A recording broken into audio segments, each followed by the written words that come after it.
Hello everyone, नमस्कार। एक बार फिर से स्वागत है आप सभी का लोधरी क्लासेस के बीए प्लेटफॉर्म पर। बीए सेकेंड ईयर में भारतीय राजनीतिक चिंतकों की सीरीज को कंटिन्यू करते हुए आज के टॉपिक में हम बात करेंगे दोस्तों श्री अरविंद घोष पर। तो श्री अरविंद घोष के जीवन परिचय और उनके राजनीति, सामाजिक और राष्ट्रवाद संबंधी उनके विचारों को पूरे विस्तार से और व्यवहारिक रूप से समझने का प्रयास करेंगे। इसी क्रम में दोस्तों हम उनके जो भी राष्ट्रवादी संबंधी जो विचार रहे थे और उनके जीवन परिचय से संबंधित उनके जिस प्रकार के उनके संघर्ष रहे हैं या जिस प्रकार का उनका जीवन रहा है उस पर सामान्य तथ्य के रूप में चर्चा करने का प्रयास करेंगे, जिससे कि एक दृष्टिकोण, एक व्यवहारिक दृष्टिकोण डेवलप हो आपके अंदर और आपको इस टॉपिक को कभी भी किसी भी पुस्तक से पढ़ने में समस्या ना आए। ठीक है ना। चलिए शुरू करते हैं सेशन को दोस्तों, कंटिन्यू करते हैं आज का टॉपिक में। दरअसल दोस्तों इसको थोड़ा सा हमने शॉर्ट करने का प्रयास किया है। शॉर्ट मतलब कि अध्ययन में कोई कमी नहीं आएगी आपको। जिस प्रकार का विस्तार हम दे रहे थे वही विस्तार आपको यहाँ पर देखने को मिलेगा, लेकिन शॉर्ट इन द सेंस ये कि पहले एक टॉपिक को 2 या 3 पार्ट में लाया जा रहा था, लेकिन अब जो है एक टॉपिक को एक लेक्चर में ही कवर करने का हम प्रयास कर रहे हैं जितना संभव हुआ। जैसे इनके बाद में महात्मा गांधी का टॉपिक स्टार्ट होगा हमारा सिलेबस के अकॉर्डिंग, तो महात्मा गांधी पर संभवतः 2 या 3 पार्ट में उनको कवर करना ही पड़ेगा क्योंकि लेंदी टॉपिक है। अब जैसे श्री अरविंद घोष जी है तो इनका टॉपिक थोड़ा सा शॉर्ट था, इसमें सिर्फ हमें उनकी जीवन परिचय और उनका राष्ट्रवाद किस प्रकार का था, मतलब राष्ट्र को लेकर के उनके विचार किस प्रकार के थे, उस पर हमें सामान्य चर्चा करनी है ना।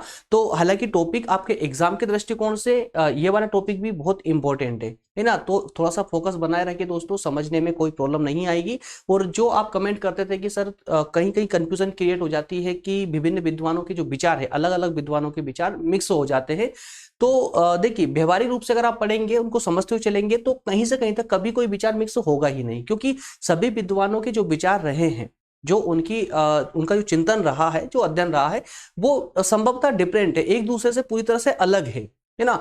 कहीं कहीं पर कुछ समानताएं देखने को मिलती है, लेकिन इसका मतलब ये नहीं कि वो पूरी तरह से एक समान ही है। वो जहां एक समानता आ जाती है वहां पर कंफ्यूजन क्रिएट होती है। लेकिन अब जैसे लोकमान्य तिलक है ना, जब हमने तिलक साहब को पढ़ा था तो अरविंद घोष और तिलक में काफी डिफरेंस देखने को मिलेगा, लेकिन समानता कहां पर देखने को मिलती है कि तिलक भी स्वराज की बात करते थे, उसी प्रकार से अरविंद घोष ने भी जो है स्वराज को पूर्ण समर्थन दिया था, लेकिन उन्होंने स्वराज का रूप और बड़ा कर दिया अरविंद घोष ने। तो इस प्रकार से कहीं ना कहीं समानताओं के साथ ही साथ में असमानताएं भी देखने को मिलती है, एक डिफरेंस, एक परिवर्तित रूप देखने को मिलता है। तो उस परिवर्तित रूप को अगर आपने समझ लिया तो आपको कंफ्यूजन कभी क्रिएट होगी नहीं। आइए दोस्तों शुरू करते हैं यूनिट सेकंड का, है ना, अध्याय सेकंड का हमारे आज लास्ट टॉपिक होने जा रहा है श्री अरविंद घोष पर। उसके बाद हम थर्ड यूनिट पर मूव कर जाएंगे सिलेबस के अकॉर्डिंग। जैसा कि हमने सबसे पहले वाला जो लेक्चर लिया था इस सीरीज का, उसमें हमने आपको सिलेबस एनालाइज करवाया था, है ना। और इस सबकी जो पीडीएफ है, पीडीएफ डिस्क्रिप्शन में अवेलेबल करवा दी जाती है। प्रत्येक सेशन में बोलने की जरूरत तो है नहीं आपको, क्योंकि आप जो है कंटिन्यू फॉलो करते हैं तो आप लोगों को पता ही है। टॉपिक से संबंधित प्रश्न है, पढ़ लीजिएगा, इसमें हमें टॉपिक में क्या क्या देखने को मिलेगा वो सब चीजें, ठीक है ना। तो आज के सेशन किस पर आधारित है, क्या क्या हमें सेशन में देखने को मिलेगा, क्या क्या हमें पढ़ना है इसमें। तो दोस्तों इसमें हमें विशेषकर 2 बिंदुओं पर फोकस करना है। सबसे पहले हम अरविंद घोष के जीवन परिचय को देखेंगे, उसके बाद हम अरविंद के जो राष्ट्रवाद या स्वतंत्रता के संबंधित जो विचार हैं उनके, उन विचारों पर फोकस करेंगे। जैसे कि अरविंद और राष्ट्रवाद, है ना, क्या है, मतलब एक व्याख्या के रूप में अरविंद का राष्ट्रवाद किस प्रकार का है, अन्य विद्वानों से किस प्रकार से विभिन्नता लिए हुए हैं ये। इसके बाद में अरविंद का राष्ट्रवाद क्या है, राष्ट्रवाद की उदार धारणा क्या है, चिंतन का आधार क्या है ना, और आध्यात्मिक आधार क्या है। तो सारी बातें हम पूरे विस्तार से और पूरे व्यवहारिक रूप से करने वाले हैं, जिससे कि टॉपिक एकदम पृथक बन जाएगा अन्य टॉपिकों से। क्लियर है। चलिए दोस्तों पॉइंट टू पॉइंट और फोकस बनाते हुए व्यवहारिक रूप से समझते हुए चलेंगे। एज ए स्टोरी, जीवन परिचय हमेशा हमेशा याद रखिए, चाहे जीवन परिचय किसी का भी हो, हमेशा एज ए स्टोरी आपको याद करना चाहिए, एज ए स्टोरी पढ़ना चाहिए, तो उसमें आपको कोई भी बिंदु रटने की आवश्यकता नहीं पड़ती है। क्लियर है ना। चलिए शुरू करते हैं सेशन को, शुरू करते हैं।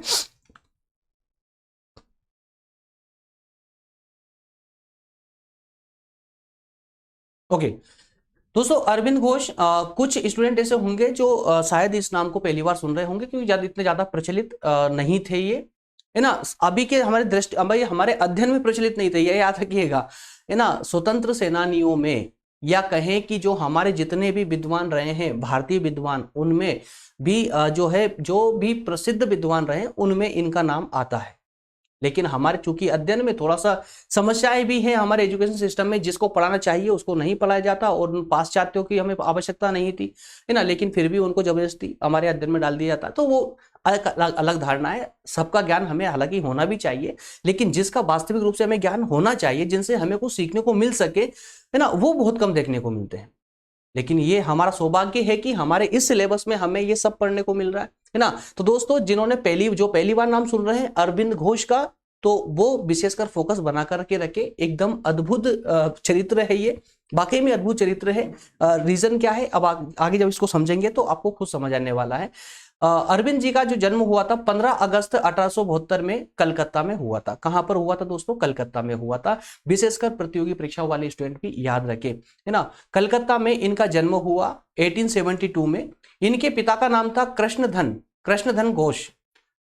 इनके साथ में दोस्तों एक अजीब सी घटना ये थी कि इनके जो पिता थे कृष्णधन, ये अंग्रेजी जो सिविल सेवा हुआ करते थे उसके सिविल सर्जन थे, है ना। और प्रारंभ से ही पाश्चात्य संस्कृति से इतने अधिक प्रभावित थे कि उस प्रभाव के कारण ये पूरी तरह से अंग्रेज जैसे लगते थे। और सिर्फ उनका प्रभाव इतना ज्यादा था उनके ऊपर कि उनकी आदतें, उनके विचार या उनका जो भी आदर्श थे वो पूरी तरह से पश्चिमी संस्कृति की तरह थे, या कहें कि पश्चिमी संस्कृति को उन्होंने पूरी तरह अपना लिया था। और इनके पिता चाहते भी थे कि इनका जो पुत्र है अर्थात जो अरविंद है वो भी पश्चिमी संस्कृति को ही अपनाए। भारतीय संस्कृति में इनको तनिक भी विश्वास नहीं था, किनको? इनके पिता को। लेकिन इनके पिता की जो आदर्श थे पिता के, या जो विचार थे, उन विचारों को तोड़ करके ये अपनी माता के स्वभाव की ओर झुके। चूंकि इनकी माताजी जो थी वो काफी धार्मिक प्रवृत्ति की थी। भारतीय संस्कृति में, जो भारतीय प्राचीन संस्कृति रही, उसमें बहुत ज्यादा उनका प्रगाढ़ विश्वास था। तो इनका जो स्वभाव था, अरविंद का स्वभाव था, वो इनकी माता की तरफ था। क्लियर है? तो इस प्रकार से उनके पिता एकदम इनके विपरीत विचारों वाले थे। इनके पिता पूरी तरह से अपने आदतों से, अपने विचारों से, अपने आदर्शों से पूरी तरह से ये अंग्रेज थे। क्लियर है? इनकी जो प्रारंभिक शिक्षा होती है दोस्तों, वो दार्जिलिंग के लोरेंटो कॉन्वेंट स्कूल में होती है। और इसके बाद में उन्होंने 21 वर्ष की आयु तक, इसके बाद की जो शिक्षा होती है वो इंग्लैंड में होती है, और 21 वर्ष की आयु तक ये इंग्लैंड में ही पढ़ते हैं। और यहां पर यह तथ्य भी जानने योग्य है कि इनके पिता कृष्णधन की संपूर्ण शिक्षा इंग्लैंड में ही हुई थी। और इसी प्रकार से ये चाहते थे कि इनके पुत्र की शिक्षा भी इंग्लैंड में ही संपन्न हो। तो इस प्रकार से उन्होंने लोरेंटो कॉन्वेंट स्कूल में शिक्षित करने के बाद इंग्लैंड भेज दिया। 21 वर्ष मतलब 14 वर्षों तक वो इंग्लैंड में रहकर पढ़े अरविंद घोष। उसके बाद में इनकी शिक्षा जो है ग्रेजुएशन होने के बाद में इनके पिता के परामर्श से ही 1890 में इन्होंने दोस्तों ICS का एग्जाम दिया। ICS का, जैसे कि आज हम UPSC बोलते हैं, है ना, UPSC या स्टेट PCS।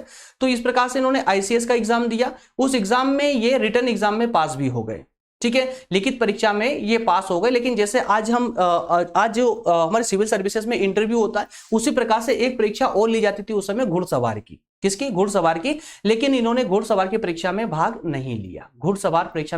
क्यों नहीं लिया? क्योंकि जो है इसमें सरकारी नौकरी प्राप्त करने की इनकी इच्छा ही नहीं थी, प्रारंभ से इच्छा नहीं थी। तो इच्छा ना होने के कारण इन्होंने घुड़सवार परीक्षा में भाग नहीं लिया, जिस कारण से वो जो है अयोग्य घोषित हो गए। ठीक है। इसके बाद में 1893 में भारत वापसी होती है। अरविंद साहब की 1893 में भारत वापसी होती है। यहां उन्होंने भारतीय साहित्य, धर्म, संस्कृति और आदर्श दर्शन का अध्ययन किया। उन्होंने भारत आने के बाद में इन्होंने, चूंकि देखिए बचपन से ही इन्होंने अंग्रेजी शिक्षा प्राप्त की थी, और जब थोड़े बहुत जो थोड़े समझदार होने लगे वैसे ही इंग्लैंड भेज दिया गया। तो इंग्लैंड की संस्कृति में पले बढ़े ये। तो इस कारण से ये पूरी तरह से भारतीय संस्कृति से अनभिज्ञ थे, अनजान थे। भारतीय धर्म के बारे में, संस्कृति के बारे में, भारतीय दर्शन के बारे में उन्हें कुछ भी ज्ञान नहीं था। अब चूंकि मां के स्वभाव पे गए थे तो इस कारण से इनके अंदर एक जो है आकांक्षा थी, किसकी, कि उनको भारतीय संस्कृति को नजदीक से समझना था। तो इनकी इसी आकांक्षा ने इन्हें भारतीय संस्कृति की ओर धकेला और इन्होंने भारत लौटते ही भारतीय साहित्यों को पढ़ना प्रारंभ किया, भारतीय धर्म, संस्कृति और दर्शन का अध्ययन करना प्रारंभ कर दिया। और इसी ज्ञान के कारण ही ये आगे चल करके भारतीय आध्यात्मिक चिंतन के महापुरुष के रूप में जो है प्रसिद्ध हुए। इंग्लैंड में ही अगर दोस्तों हम बात करें कि क्रांतिकारियों की बात करें तो क्रांतिकारियों का समर्थन इन्होंने प्रारंभ से ही किया था। भले ही ये भारतीय संस्कृति के बारे में अनभिज्ञ थे, भारतीय धर्म के बारे में अनभिज्ञ थे, लेकिन फिर भी इनका स्वभाव हमेशा भारतीय संस्कृति में ही लगा रहा, भारतीय उद्धार में ही लगा रहा। और इस हेतु ही उन्होंने इंग्लैंड में रहते हुए भी एक गुप्त संगठन बनाया जिसका नाम था कमल और कठार। क्या नाम था? कमल और कठार। तो अरविंद घोष ने इंग्लैंड में किस संगठन का निर्माण किया था? कमल और कठार का। किस रूप में किया था? गुप्त संगठन के रूप में किया था। क्लियर है ना? तो वहीं पर ही इन्होंने कहा इंग्लैंड में ही क्रांतिकारियों के साथ मिलकर के इस प्रकार के संगठन का निर्माण किया। क्लियर है? अब जब ये इंग्लैंड से भारत आए थे दोस्तों, तो ये सबसे पहले बड़ौदा पहुंचे। बड़ौदा में काफी समय तक ये रुके और बड़ौदा में ही इन्होंने भारतीय साहित्यों को पढ़ा, वेदों को पढ़ा, उपनिषद, गीता, इन सबको बहुत अच्छे से इन्होंने पढ़ा। उनका जो भी ज्ञान था उसको ग्रहण किया। इसके बाद में वे शीघ्र ही इस ज्ञान को प्राप्त करने के बाद, भारतीय वेदों, उपनिषद और गीता का ज्ञान प्राप्त करने के बाद उन्हें अब यह एहसास हो चुका था कि प्राचीन भारतीय ग्रंथ आत्मा की उन्नति के लिए बहुत आवश्यक है। जितने भी हमारे प्राचीन भारतीय ग्रंथ है उनको पढ़ना हमारे उत्थान के लिए, है ना, आत्मा की उन्नति के लिए बहुत आवश्यक है। इसी प्रकार से ये रामकृष्ण परमहंस और विवेकानंद इनसे बहुत ज्यादा प्रभावित थे। इन्होंने अंग्रेजी शासन को कभी भी समर्थन नहीं दिया। जैसे कि अन्य उदारवादी जो कांग्रेस के नेता थे, जो अन्य विद्वान थे, अन्य विद्वानों की तरह इन्होंने कभी भी अंग्रेजी शासन को, भारत में अंग्रेजी शासन को कभी भी समर्थन नहीं दिया। कांग्रेस में उदारवादी विचारों के भी ये आलोचक रहे। वे क्रांतिकारियों के अधिक निकट थे। वे कांग्रेस में उग्रवाद के प्रसिद्ध नेता बने। कांग्रेस में आपने देखा होगा दो प्रकार के नेता थे, उदारवादी और उग्रवादी। तो उग्रवादी नेताओं में यह प्रसिद्ध पर्सनालिटी थी अरविंद घोष। क्लियर है? तो जब वे जेल में थे उस समय उनके अंदर एक क्रांतिकारी परिवर्तन आया। अब कहानी दोस्तों काफी आगे बढ़ चुकी है। ये क्रांतिकारी के रूप में उभर चुके थे, अब तक एक प्रसिद्ध क्रांतिकारी के रूप में उभर चुके थे। अंग्रेजों के अब जो है आंखों में ये चुभने लगे थे, क्योंकि ये एक ऐसी पर्सनालिटी बन चुकी थी जो सिर्फ मारो और भगाओ के सिद्धांत पर विश्वास करती थी, है ना। तो इसी प्रक्रम में दोस्तों इन्होंने इनके अथक प्रयासों के इनके बाद में कई बार इनको जेल भी जाना हुआ। लेकिन जेल से एक बार जब अंतिम रूप से लास्ट में जब ये जेल गए आखिरी में, तो उसमें जेल से आने के बाद, उनकी रिहाई के बाद में, उस जेल के समय में ही उनके अंदर एक विशेष परिवर्तन आया, एक क्रांतिकारी परिवर्तन उसको कहा जा सकता है। और वो क्रांतिकारी परिवर्तन ये था कि उनका झुकाव आध्यात्म की ओर हो चुका था। और इसी को लेकर जेल से मुक्त होने के बाद में उन्होंने अपने देशवासियों को आध्यात्मता के आधार पर ही जनता को जागृत करते हुए कहा कि केवल धर्म के लिए और धर्म के द्वारा ही भारत की यह स्थिति है। समझिए इस तथ्य को, बहुत इंपॉर्टेंट तथ्य। क्या कहा उन्होंने? केवल धर्म के लिए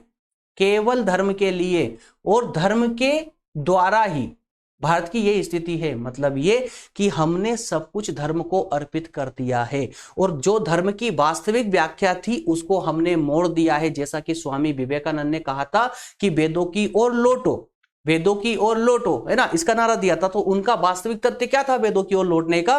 कि जो आपका वास्तविक धर्म है, वेदों पर आधारित था आपका वास्तविक धर्म, और वास्तविक धर्म की जो हमारा धर्म था उसकी वास्तविकता को हम खो चुके हैं। तो हमें फिर से वेद को पढ़ने की आवश्यकता है जिससे हम हमारी वास्तविकता में आ सके।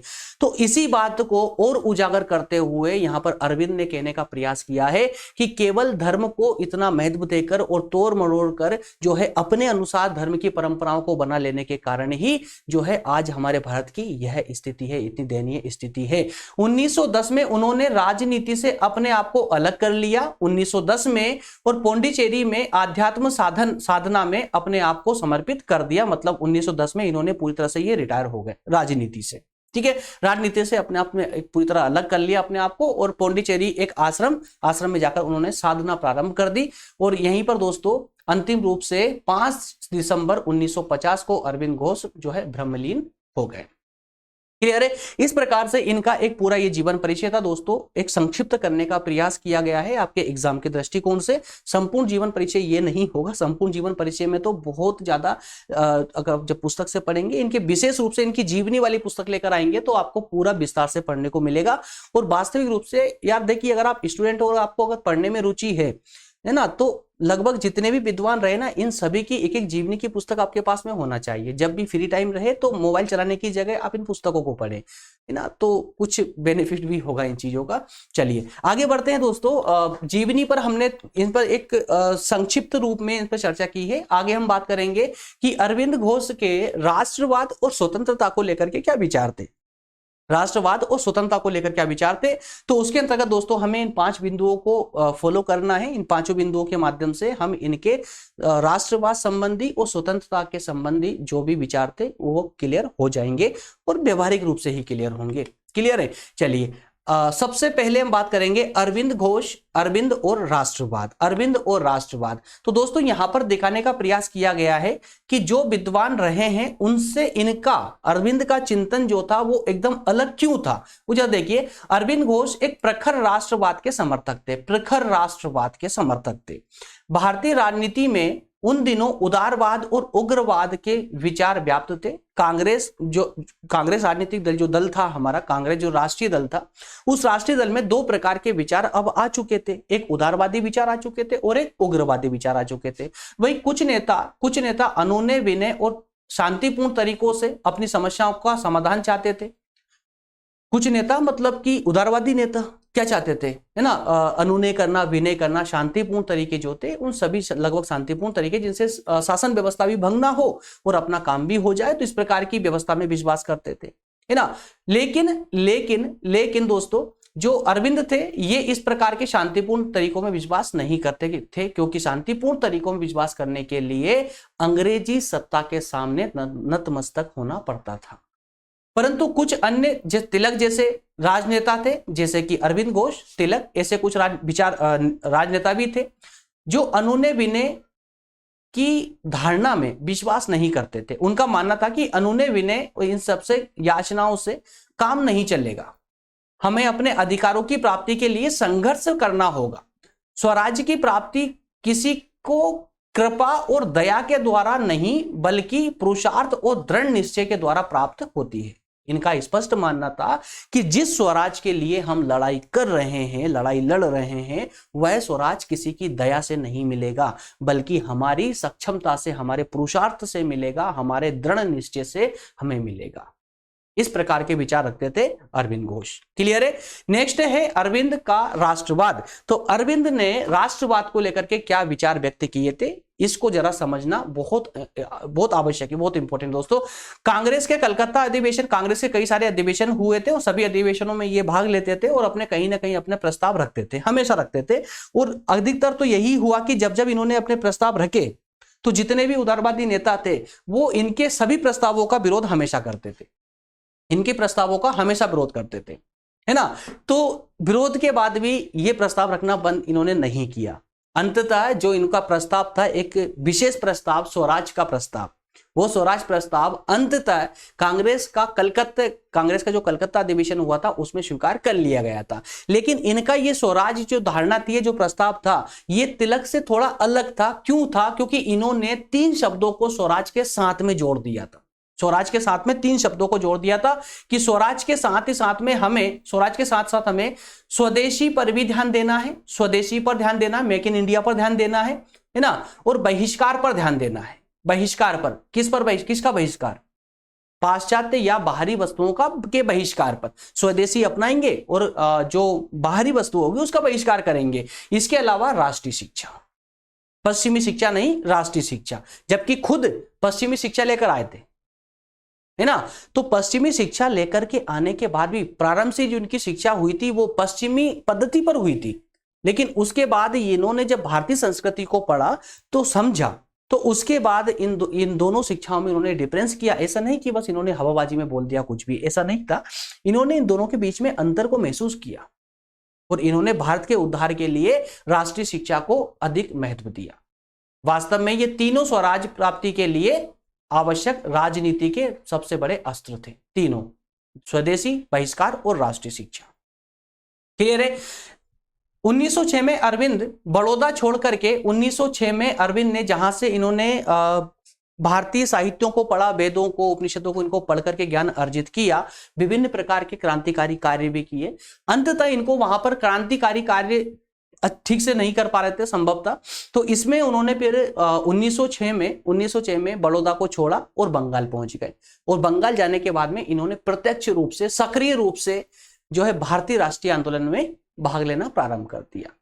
राष्ट्र उनके लिए, अन्य विद्वानों के लिए राष्ट्र कोई भौतिक वस्तु हो सकती है, लेकिन अरविंद के लिए राष्ट्र केवल भौगोलिक सत्ता या प्राकृतिक भूखंड मात्र नहीं था, बल्कि उनके लिए अर्थात अरविंद के लिए राष्ट्र एक मां के समान था और वो एक अपनी मां के रूप में ही राष्ट्र की पूजा करते थे।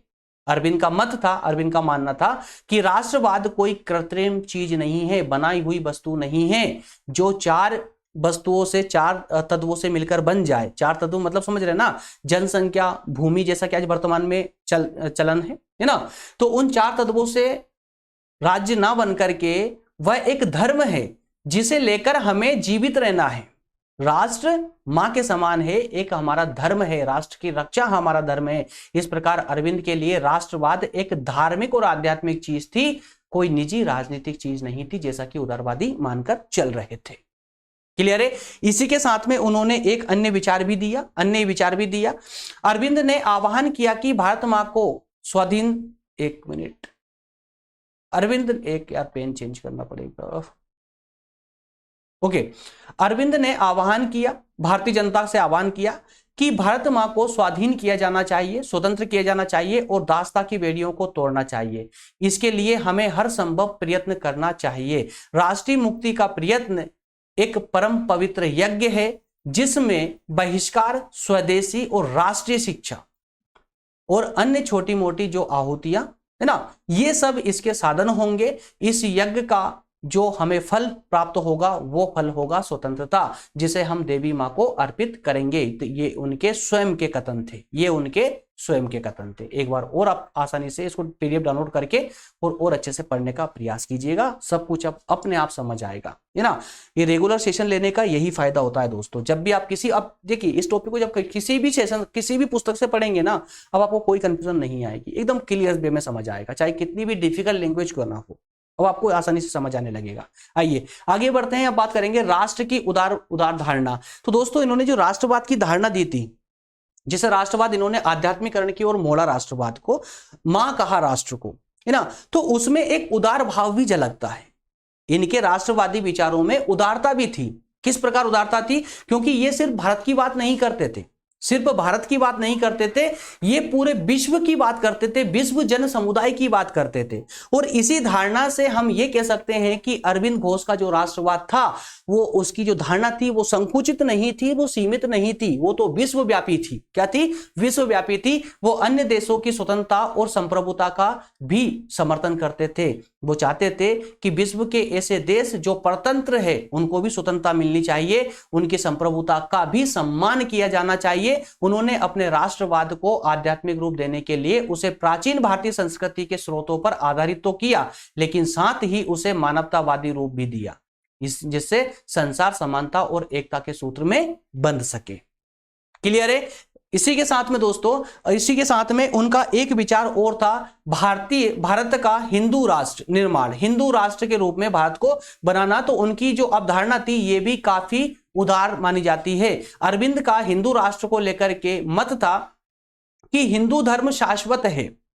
इन्होंने भारत को हिंदू राष्ट्र बनाने को लेकर के जो धारणा व्यक्त की थी, वो धारणा कुछ इस प्रकार की थी। उनका कथन ये था कि हिंदू धर्म शाश्वत है, वह सार्वभौमिक है, मतलब सर्वत्र पाया जाता है। सर्वत्र पाया जाता, तो वह सार्वभौमिक धर्म जो सबको समेटता है, मतलब एक ऐसा धर्म, हिंदू धर्म एक ऐसा धर्म है जो सार्वभौमिक है, संपूर्ण जगत में फैला हुआ है, जो संपूर्ण को समेटता है। एक सीमित, संकीर्ण और सांप्रदायिक धर्म अल्पकाल तक ही चल सकता है या जीवित रह सकता है। जो धर्म सीमित हो, जिसकी धारणा संकीर्ण हो, जो सांप्रदायिकता फैलाए, ऐसा धर्म अल्पकाल तक ही जीवित रह सकता है। पर हिंदू धर्म में किसी प्रकार की संकीर्णता नहीं है। यह एक धर्म ईश्वर की समीपता पर बल देता है। यह धर्म इस तथ्य को स्वीकार करता है कि ईश्वर सर्वव्याप्त है, मतलब ईश्वर हर एक कण कण में ईश्वर व्याप्त है। इस धर्म में हमें सत्य की अनुभूति होती है। इस कारण से भारत को हिंदू राष्ट्र बनाया जाना चाहिए। अरविंद का मानना था कि मानव जाति के आध्यात्मिक जागरण में भारत की निश्चित और अनिवार्य भूमिकाएं हैं। भारत को संपूर्ण मानव जाति को एक दिव्य संदेश देना है, जो तभी संभव है जब भारत स्वाधीन हो, मतलब स्वतंत्र हो। इसको लेकर के धारणा ये थी दोस्तों, इसको लेकर के धारणा ये थी कि अरविंद घोष चाहते थे कि भारत स्वतंत्र होगा तभी जाकर के आध्यात्मिक रूप से पूरे विश्व का नेतृत्व कर पाएगा। जहां पर हम विश्व गुरु होने की बात करते हैं, भारत के विश्व गुरु होने की बात करते हैं, तो किस आधार पर करते हैं? आध्यात्म के आधार पर करते हैं। तो आध्यात्मिक दृष्टि से भारत अगर पूरे विश्व का नेतृत्व करेगा तो वो तब कर पाएगा जब स्वयं स्वतंत्र होगा। परतंत्र रहते हुए, गुलाम रहते हुए, है ना, किसी का नेतृत्व करना संभव नहीं है। इसलिए स्वतंत्रता हमारी पहली आवश्यकता है। इसीलिए इन्होंने स्वराज पर इतना बल दिया था। क्लियर है? चलिए आगे बढ़ते हैं। राजनीतिक चिंतन का आधार क्या था दोस्तों इनका? तो अरविंद का राजनीतिक चिंतन अन्य विचारकों से पूरी तरह से अलग, कह सकते हैं पूरी तरह से अलग था। जहां अन्य विचारकों के लिए राजनीति और अध्यात्म दोनों अलग अलग थे, धर्म और राजनीति अलग अलग थी, वहीं अरविंद ने कभी भी राजनीति और अध्यात्म को कभी अलग नहीं माना। ये तो चाहते थे कि जो हमारी राजनीति है वो अध्यात्म पर आधारित हो, अध्यात्म से प्रेरित हो। क्लियर है? तो अरविंद के आध्यात्मिक विचारों से ही राजनीतिक मान्यताएं विकसित हुई। उनके लिए राजनीति व्यक्तिगत, राष्ट्रीय और विश्वव्यापी आध्यात्मिक विकास के सिद्धांत का विस्तार थी। कुल मिलाकर के ये कि जो राजनीति है, जो राजनीति की जो सिद्धांत हैं, जो मान्यताएं हैं, वो चाहे व्यक्तिगत स्तर पर हो, राष्ट्रीय स्तर पर हो या विश्वव्यापी स्तर पर हो, अध्यात्म के विकास के सिद्धांत पर आधारित होती है। राजनीति का प्रत्येक सिद्धांत अध्यात्म पर आधारित होता है। क्लियर है? नेक्स्ट है स्वतंत्रता का आध्यात्मिक आधार। स्वतंत्रता का आध्यात्मिक आधार, इसको लेकर के अरविंद ने भारत की स्वतंत्रता का आधार क्या बताया है दोस्तों? आध्यात्मिक बताया है। अरविंद का मानना था कि भारत विश्व मानव जाति का आध्यात्मिक नेतृत्व करेगा। पराधीन भारत यह नेतृत्व नहीं दे सकता, इसलिए स्वतंत्रता प्राप्त करना बहुत आवश्यक है। अरविंद के लिए स्वतंत्रता केवल राजनीतिक लक्ष्य नहीं थी, अपितु वह आध्यात्मिक अनिवार्यता थी। मतलब जैसा कि उन्होंने आजादी को अपना धर्म मान लिया था, है ना, और भारत राष्ट्र को उन्होंने अपनी मां समझा था। और स्वतंत्रता के बिना मानव जाति महान आध्यात्मिक प्रकाश से वंचित रह जाएगी। मतलब अगर भारत स्वतंत्र नहीं हुआ तो यह पूरा विश्व एक आध्यात्मिक गुरु से वंचित रह जाएगा, क्योंकि पूरे विश्व में आध्यात्मिक प्रकाश को फैलाने वाला एकमात्र देश है और वो है भारत। अतः स्वतंत्र होकर भारत आध्यात्म के इस ज्ञान को पूरे विश्व में फैला सकता है। इस प्रकार की इनकी ये कुछ विशेष धारणाएं थी। क्लियर दोस्तों? मेरे ख्याल से प्रत्येक पॉइंट आपको पूरी तरह से क्लियर हुआ होगा। कहीं पर कोई डाउट आए तो मुझे जरूर बताइएगा कमेंट करके। मिलेंगे नेक्स्ट सेशन में, जो और अगला सेशन हमारा होगा दोस्तों वो होगा महात्मा गांधी पर। मैं इसमें विशेष बता दूं कि ये महात्मा गांधी वाला टॉपिक हम एक लेक्चर में कवर नहीं कर पाएंगे, इसलिए इसमें लगभग 2 या 3 सेशन हो सकते हैं, है ना। हाँ, प्रयास ये करेंगे आपके एग्जाम को देखते हुए कि महात्मा गांधी पे जो भी 2 या 3 सेशन होंगे वो एक ही दिन में आपको प्रोवाइड कर दें। जो भी 2-3 भाग होने वाले वो एक ही दिन में आपको प्रोवाइड कर दिए जाए। क्लियर है? मिलेंगे नेक्स्ट सेशन में दोस्तों। तब तक आप सभी का बहुत धन्यवाद। टेलीग्राम ज्वाइन नहीं किया तो टेलीग्राम जल्दी से ज्वाइन कर ले, है ना, निःशुल्क ही है। टेलीग्राम पर ज्वाइन करने का कोई चार्जेस नहीं है। मिलेंगे नेक्स्ट सेशन में। थैंक यू, धन्यवाद, जय हिंद।